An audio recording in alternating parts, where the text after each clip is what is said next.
Right, I'm Martin Belton, I'm from Extols, and I'm here with Toby Harris of Saffron. Toby, welcome to the day. You get the prize for having definitely the best title of anybody. The title of Toby's well-attended seminar was The Tyranny of Taylorism and the Digital Citizen, a Manifesto for a Brave New Kind of Learning and Performance Environment.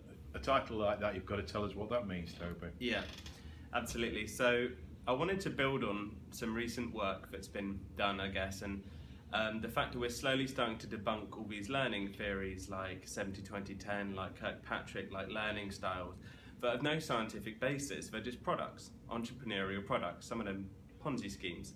And I wanted to look at something that predates all of those, which is Taylorism or scientific management. And basically it's the idea that there's only one best way to do something, which is determined by central planners, and everyone just has to do it. And it very much treats our workers, employees as very passive people who have to be told exactly what to do. Now, Taylorism is obsolete. In terms of in manufacturing, it's no longer used. Now we use approaches like Kaizen, based on everyone contributing, everyone being able to stop the line and improve things and continual performance improvement.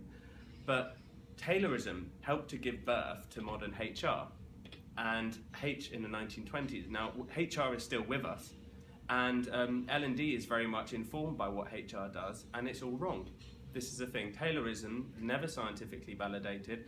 It was an entrepreneurial scheme in management consultancy, and we still work on this kind of way. So we still centrally plan exactly what learning needs are. We tend to try and solve a business problem by coming up with a new process and then forcing everyone to do that process.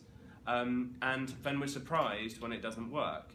So that was a basis for my kind of manifesto. And then coming from that, I guess it's about recognizing that linear learning doesn't work, that SCORM status complete isn't a good way of measuring learning, doesn't fit with any of the science around this stuff, and that actually we need to be looking outwards to our learners and recognizing they can contribute and they can help improve performance, and basically using some data and personalization to build upwards from them. So you were telling us about how you can personalise things and how playlists can help. Tell us a little bit more about that. Why do we need to do that? I think that the use of playlists in particular has been very unsuccessful in some contexts and very successful in other contexts. Now, some music services have tried to provide playlists based on the similarity of songs, and they haven't worked because choosing music is very emotive.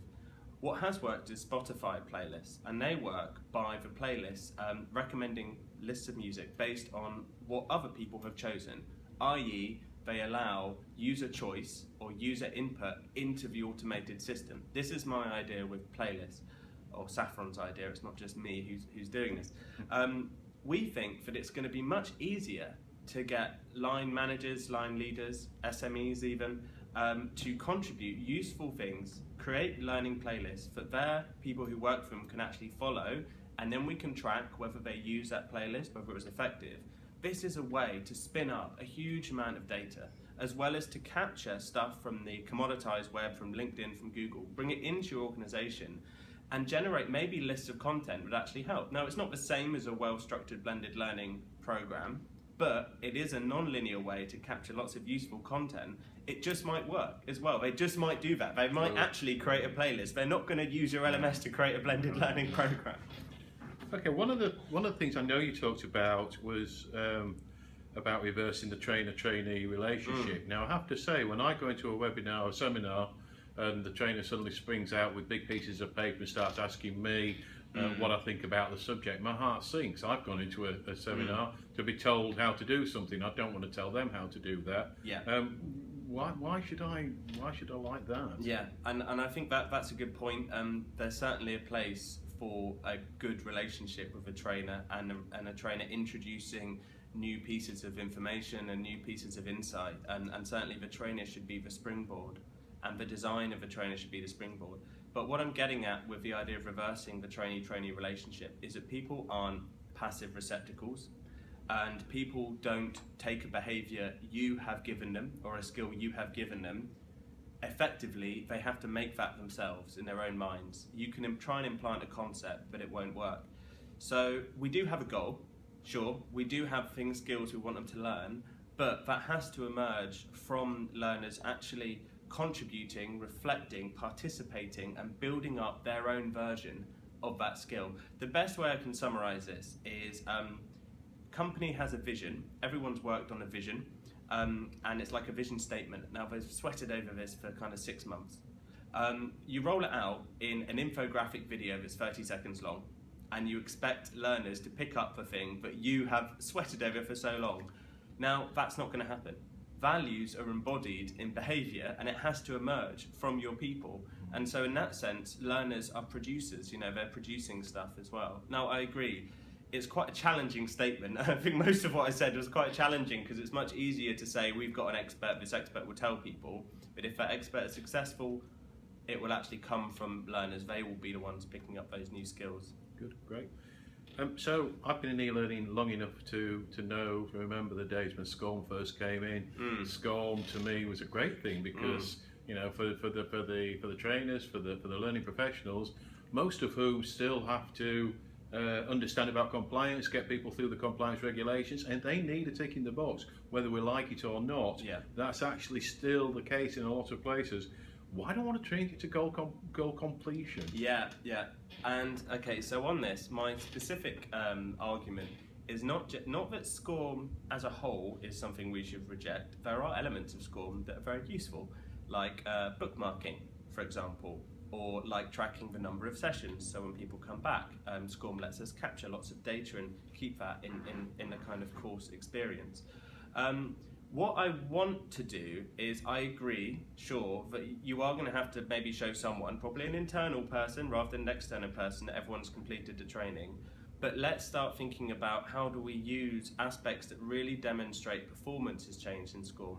I think people going back to something and repeating that content and actually going back through something is a better indicator than whether they've completed it in the first place. I don't think we're going to get rid of SCORM anytime soon.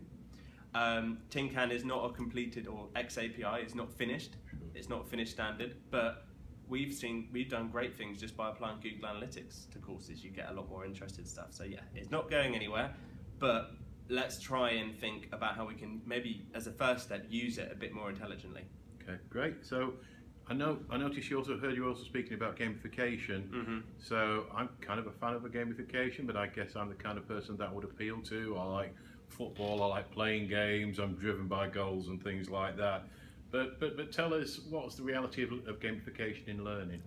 I think we all like games and we all like play. That's an innate human characteristic. That's also how we learn. I think where gamification starts to get misapplied is when it's like, well, this content is quite boring. How do we spice it up? Let's turn it into a game. Let's give them a timer. They've got to drag this bit to where.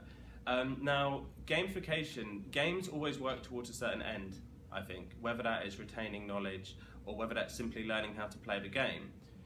If we're clever about the way we use gamification, we can actually use it to help people increase their performance. And I think, to be honest, the primary means of doing that is doing something that's quite easy. We're always capturing data about learners, about their participation, about how many times they've logged on, but we never seem to feed it back. Now, at a very basic level, just like when you're playing an actual game, it's giving them that performance feedback. And platforms can do it, courses can do it, and that inherently encourages people to participate. If you use something like Duolingo, what is it doing? It's tracking. Are you on a streak? How well did you do? That's a straightforward way, but we should be using it because that performance data is really what's motivating people, I think. Great. Toby, Harris, thank you very much. Thank you very much. Cheers.